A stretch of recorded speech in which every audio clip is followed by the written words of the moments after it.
ಹರಿ ಓಂ ತತ್ಸತ್. ಸ್ನೇಹಿತರೆ, ನಾಳೆ ಏಕಾದಶಿ ಇದೆ. ಫಾಲ್ಗುನ್ ಮಾಸ ನಡೀತಾ ಇದೆ. ಈ ಕೃಷ್ಣ ಪಕ್ಷದ ಏಕಾದಶಿಗೆ ವಿಜಯ ಏಕಾದಶಿ ಅಂತ ಹೇಳ್ತೇವೆ. ಏಕಾದಶಿ ಒಂದು ಅದ್ಭುತವಾದ ಆರೋಗ್ಯಕ್ಕೆ ಚೆನ್ನಾಗಿ ಇರಲಿಕ್ಕೆ ಇರುವಂತದ್ದು ಒಂದು ವ್ರತ, ಉಪವಾಸದ ದಿನ. ಆದ್ರೆ ಇವಾಗ ನಿಜವಾಗಿ ನೋಡಿದರೆ ನಿರಾಹಾರ ಇರಬೇಕಂತೆ ಆಚಾರ್ಯ ಹೇಳ್ತಾರೆ. ಶಾಸ್ತ್ರದಲ್ಲಿ ಪ್ರಮಾಣ ಇದೆ. ಆದ್ರೆ ಜನರು ಏನ್ ಮಾಡ್ತಾ ಇದ್ದಾರೆ, ಅವರು ಏಕಾದಶಿ ದಿನ ತಿನ್ನೋದು ಆಹಾರ ಫುಲ್, ಆದರೆ ಆಹಾರದ ಸ್ವರೂಪ ಸ್ವಲ್ಪ ಬದಲಾವಣೆ ಮಾಡ್ತಾರಷ್ಟೇ. ಕೆಲವರು ಗೋಧಿ ಚಪಾತಿ ತಿಂತಾರೆ, ಬಟಾಟೆ ತಿಂತಾರೆ, ಒಂದು ವಿಶೇಷವಾದ ಏನಾದರೂ ಸಾಬುದಾನ ಬರುತ್ತೆ, ಅದರದ ಪಾಯಸ ಮಾಡಿ ತಗೊಳ್ತಾರೆ, ಹಾಲು ಕುಡಿತಾರೆ. ನಿಜವಾಗಿ ಆಚಾರ್ಯ ಹೇಳ್ತಾರೆ, ದಶಮಿ ದಿನ ಪ್ರೀ ಆಪರೇಟಿವ್, ಏಕಾದಶಿ is operative, it's a fasting operation, and ದ್ವಾದಶಿ morning is a post operative.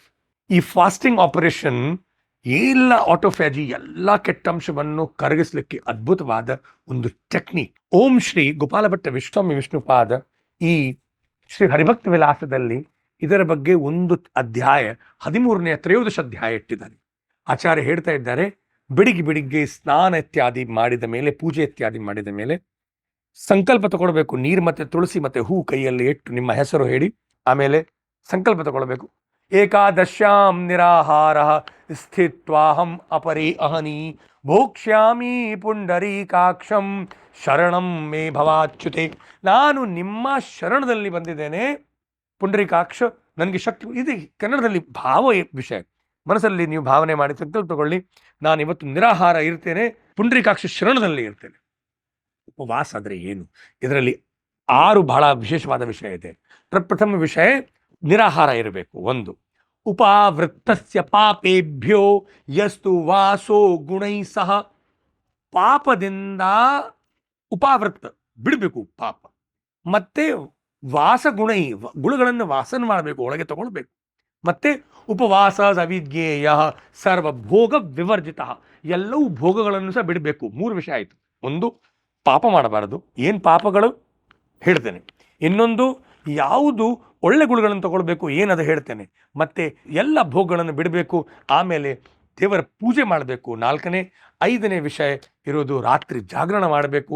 ಯಾಕೆಂದರೆ ಇಡೀ ದಿನ 15 ದಿನ ನಾವು ತಿಂತೇವೆ, ಒಂದು ದಿನ ತಿನ್ನಬಾರ್ದು. ಇಡೀ 15 ದಿನ ನಾವು ನಿದ್ರೆ ಮಾಡ್ತೇವೆ, ಒಂದು ರಾತ್ರಿ ನಿದ್ರೆ ಮಾಡಬಾರ್ದು. ಆವಾಗ ನೀವೇನು ತಿಂದರೆ ಅದು ಜೀರ್ಣ ಆಗ್ತದೆ, ಒಳ್ಳೆ ಹಸಿವೆ ಆಗ್ತದೆ, ಮತ್ತು ನಿದ್ರೆ ತುಂಬ ಚೆನ್ನಾಗಿ ಬರ್ತದೆ. ಒಂದು ರಾತ್ರಿ ಜಾಗರಣ ಮಾಡಿದರೆ ಅದಕ್ಕೆ ಏಕಾದಶಿ ರಾತ್ರಿ, ದ್ವಾದಶಿ ಮಧ್ಯದ ರಾತ್ರಿ ನಿದ್ರೆ ಸಹ ಮಾಡಲಿಕ್ಕೆ ಇಲ್ಲ. ಏನು ಹೇಳ್ತಾರೆ ಆಚಾರ್ಯ?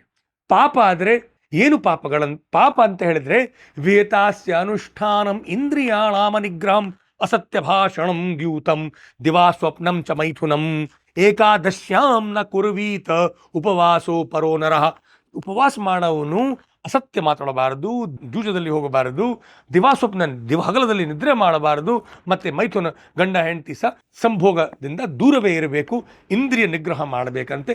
ಇದು ಇವತ್ತು ಮಾಡಿದರೆ ಪಾಪಕರ್ಮ ಆಗ್ತದೆ. ಏಕಾದಶಿ ದಿನ ಮಾಡಿದರೆ ಇದು ಎಲ್ಲ ಪಾಪಕರ್ಮದ ಶ್ರೇಣಿಯಲ್ಲಿ ಬರುತ್ತೆ. ಭೋಗ ಅಂತ ಹೇಳಿದೆ, ಮಾಲ್ಯ, ಗಂಧ ಮಾಲ್ಯ ವಸ್ತ್ರಾಲಂಕಾರಾದೀನಿ. ನೀವು ಒಳ್ಳೆ ರೀತಿಯಿಂದ ಪರ್ಫ್ಯೂಮ್ ಹಾಕಿ, ಒಳ್ಳೆ ಫ್ಯಾಷನೇಬಲ್ ಬಟ್ಟೆ ಎಲ್ಲ ಹಾಕಬಹುದು. ಆದರೆ ಏಕಾದಶಿ ದಿನ ಸಿಂಪಲ್ ಆಗಿ ಇರಬೇಕು. ಧೌತ ವಸ್ತ್ರಾಣಿ, ಶುದ್ಧ ಕ್ಲೀನ್ ಬಟ್ಟೆ ಹಾಕಬೇಕು. Washed cloth should be wear. ಆದರೆ ಸ್ಟೈಲಿಶ್ ಏನು ಸಹ ಮಾಡಬಾರ್ದು. ಯಾಕೆಂದರೆ ನೀವು ಯಾವುದೊಂದು ಅಂಗಡಿಯಲ್ಲಿ ಹೋಗಿ, ಪರ್ಫ್ಯೂಮ್ ಅಂಗಡಿಯಲ್ಲಿ ಪರ್ಫ್ಯೂಮ್ ಟೆಸ್ಟ್ ಮಾಡಿದರೆ ಇದು ಬೇರೆ ಬೇರೆ ಬೇರೆ ಬೇರೆ ನೋಡಿ ಯಾವುದು ನಿಮಗೆ ರುಚಿ ಆಗೋದು. ಆವಾಗ ಒಂದು ಪರ್ಫ್ಯೂಮ್ ನೋಡಿದ ಮೇಲೆ ಇನ್ನೊಂದು ಪರ್ಫ್ಯೂಮ್ ಮೂಗಕ್ಕೆ ನೋಡುವಾಗ ಆವಾಗ ನಿಮಗೆ ಒಂದೇ ಅದರದ್ದು ಪರಿಮಾಣ ತೋರ್ತದೆ. ಅದಕ್ಕೋಸ್ಕರ ಆ ಅಂಗಡಿಯವನು ಕಾಫಿ ಬೀಡ್ಸ್ ಒಮ್ಮೆ ಒಂದು ಮೂಗಕ್ಕೆ ಒಮ್ಮೆ ಪರಿಮಾಣ ತಗೊಳ್ಳಿಕ್ಕೆ ಹೇಳ್ತಾನೆ. ಯಾಕೆಂದ್ರೆ ಒಮ್ಮೆ ನಿಮ್ಮ ಆ ಭೋಗ ನಿಮ್ಮ ಬ್ರೇನಿಂದ ತೆಗಿಬೇಕು. ಅದೇ ಥರ ನಿಮ್ಮ ಪ್ರತಿದಿನ ನೀವು ಪರ್ಫ್ಯೂಮ್ ಸ್ಟೈಲಲ್ಲಿ ಇರೋದಾದ್ರೆ, ಒಂದು ದಿನ ನೀವು ಅದನ್ನು ಬಿಟ್ಟರೆ ಆವಾಗ ನೀವು ಭೋಗವನ್ನು ನಿಜವಾಗಿ ಉಪಭೋಗ ಮಾಡಬಹುದು. ಮತ್ತೆ ಸತ್ಯದಾರಿಯಲ್ಲಿ ಈ ಗುಣ ಆದರೆ ಏನು? ಕ್ಷಮಾ, ಸತ್ಯ, ದಯಾ, ಮೌನಂ, ಶೌಚಂ, ಇಂದ್ರಿಯ ನಿಗ್ರಹಂ. ಕ್ಷಮಿಸಬೇಕು, ಸತ್ಯದಲ್ಲಿ ಇರಬೇಕು, ದಯೆ, ಕರುಣೆ ಇಡಬೇಕು ಮನಸ್ಸಲ್ಲಿ, ಮತ್ತೆ ಮೌನವಾಗಿ ಇರಬೇಕು. ಇದು ಎಲ್ಲ ಧರ್ಮ. ದೇವ ಪೂಜಾ ಇತ್ಯಾದಿ ಮಾಡಬೇಕು, ನೆಮ್ಮದಿಯಿಂದ ಇರಬೇಕು. ಅಂಥ ಗುಣಗಳಿಂದ ದೇವರ ಪೂಜೆ ಮಾಡಿಕೊಂಡು ರಾತ್ರಿ ಜಾಗರಣ ಮಾಡಿ, ಗೀತ, ನೃತ್ಯ, ವಾದ್ಯ ಮತ್ತು ಪುರಾಣ ಇತ್ಯಾದಿವನ್ನು ಶ್ರವಣಪಾನ ಮಾಡಬೇಕು. ಗೀತೆ ಓದಬಹುದು ಇಡೀ ರಾತ್ರಿ. 4 ಭಾಗ ಮಾಡಿ ಒಂದು ಯಾಮ, ಪ್ರಪ್ರಥಮ ಯಾಮದಲ್ಲಿ ಭಗವದ್ಗೀತೆ ಓದಬೇಕು, ಮತ್ತು ಸಂಗೀತ ಭಜನೆ. ದ್ವಿತೀಯ ಯಾಮದಲ್ಲಿ ನೀವು ಗಜೇಂದ್ರ ಮೋಕ್ಷ, ನಾರಾಯಣ ವರ್ಮ, ಧ್ರುವ ಸ್ತುತಿ ಇತ್ಯಾದಿ ಭಾಗವತವನ್ನು ಓದಬೇಕು. ಮೂರನೇ ಯಾಮದಲ್ಲಿ ರಾಮಾಯಣ ಮತ್ತು ಮಹಾಭಾರತದ ಒಳ್ಳೊಳ್ಳೆ ಪ್ರಸಂಗಗಳನ್ನು ಕೇಳಬೇಕು. ನಾಲ್ಕನೇ ಯಾಮದಲ್ಲಿ ನಾವು ವಿಷ್ಣು ಸಹಸ್ರನಾಮದ ಪಾರಾಯಣ ಮಾಡಬೇಕು, ಸಂಜೆ 6 ಗಂಟೆಯಿಂದ ಬೆಳಿಗ್ಗೆ 6 ಗಂಟೆ ಮುಂಜಾನೆ. ಇದಾದ ಮೇಲೆ ಬೆಳಿಗ್ಗೆ ದ್ವಾದಶಿ ದಿನ ಸ್ನಾನ ಇತ್ಯಾದಿ ಮಾಡಿ ದೇವರಿಗೆ ಪ್ರಣಾಮ ಮಾಡಿ ಮತ್ತೆ ಭೋಜನ ಸೇವನೆ ಮಾಡಬೇಕು. ಇದರಲ್ಲಿ ಸಹ ಆಚಾರ್ಯ ಹೇಳ್ತಾ ಇದ್ದಾರೆ, ಪಿಪ್ಪಲಿ ಜೀರಕಂ ನಾಗರಂ, 3 ಮಸಾಲೆಗಳು ಹೇಳಿದ್ದಾರೆ. ಒಂದು ಹಿಪ್ಪಲಿ, ಒಂದು ಶುಂಠಿ ಪುಡಿ ಮತ್ತು ಜೀರಿಗೆ ಪ್ರಯೋಗ ಆಗಬೇಕು, ಮತ್ತು ತಿಲ ಯವ ಸೇವನೆ ಮಾಡಬೇಕು. ಷಷ್ಟಿಕ್ ಶಾಲಿ ಒಳ್ಳೆ ಅಕ್ಕಿ ಪ್ರಯೋಗ ಆಗಬೇಕು, ಮತ್ತು ಹೆಸರು ಬೇಳೆ ಮುದ್ಗ ಪ್ರಯೋಗ ಮಾಡಬೇಕು. ಶಾಖಗಳಲ್ಲಿ ಹರವೆ ಸೊಪ್ಪು, ಸೌತೆಕಾಯಿ ಇತ್ಯಾದಿ ಒಳ್ಳೆ ಪ್ರಯೋಗ ಮಾಡಬೇಕು. ಒಳ್ಳೆ ಬೆಳಿಗ್ಗೆ ಸಾತ್ವಿಕ ಆಹಾರ ತಿಂದು ದ್ವಾದಶಿ ದಿನ ದೇವರ ಧ್ಯಾನ ಮಾಡಿ, ಈ ಥರ 3 ದಿನ, ದಶಮಿ ದಿನ ಏಕಾದಶಿ ಆಪರೇಟಿವ್, ದಶಮಿ ಪ್ರೀ ಆಪರೇಟಿವ್ ಮತ್ತು ದ್ವಾದಶಿ ಪೋಸ್ಟ್ ಆಪರೇಟಿವ್, ಈ ಥರ ನೀವು ಫಾಸ್ಟಿಂಗ್ ಮಾಡಿದರೆ ನಿಮಗೆ ಯಾವುದು ಕಾಯಿಲೆ ಬರೋದಿಲ್ಲ. ಕಾಯಿಲೆ ಇದ್ದರೆ ಬೇಗ ಗುಣ ಆಗ್ತದೆ, ಮನಸ್ಸಿಗೆ ಒಳ್ಳೆ ಬಲ ಇರ್ತದೆ.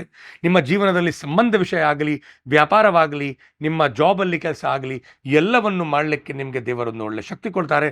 ನಿಮಗೆ ರೈಟ್ ಟೈಮ್, ರೈಟ್ ಡಿಸಿಷನ್ ಅನ್ನೋ ಕೆಪಾಸಿಟಿ ಬರ್ತದೆ. ನಾಳೆ ವಿಜಯ ಏಕಾದಶಿ ಒಳ್ಳೆ ರೀತಿಯಿಂದ ಮಾಡೋಣ. ಜಯ ಧನ್ವಂತರಿ.